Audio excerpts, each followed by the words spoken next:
Préparez-vous à adorer le nouvel opus de Charlotte Gainsbourg, IRM. Pour offrir un parfait écrin à la voix de la chanteuse, c'est l'américain Beck qui a ciselé un véritable petit bijou musical.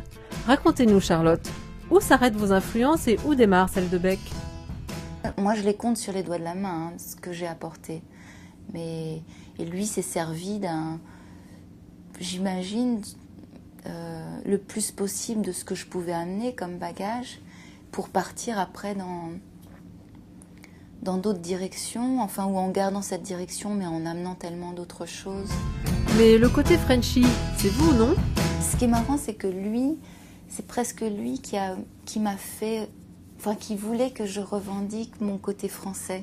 C'est lui qui m'a poussé quand même à... J'avais gribouillé, enfin...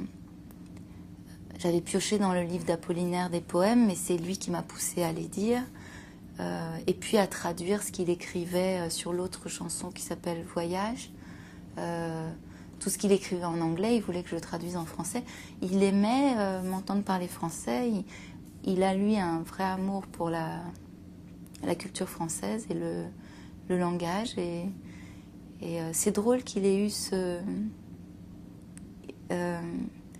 qu'il ait voulu me pousser à ça, alors que moi j'étais tellement plus à l'aise avec l'anglais qu'à la limite j'y pensais pas, quoi. Et pourquoi avoir conjugué autant de styles musicaux avec Beck? Parce qu'il a une manière de s'accaparer tous les styles, de les faire avec sa patte à lui, mais j'avais envie d'essayer un morceau plus blues, et puis après justement un plus rock, et puis pop, et je sais pas, c'était très... J'ai eu l'impression de le faire de manière expérimentale, et en ça, c'était très excitant.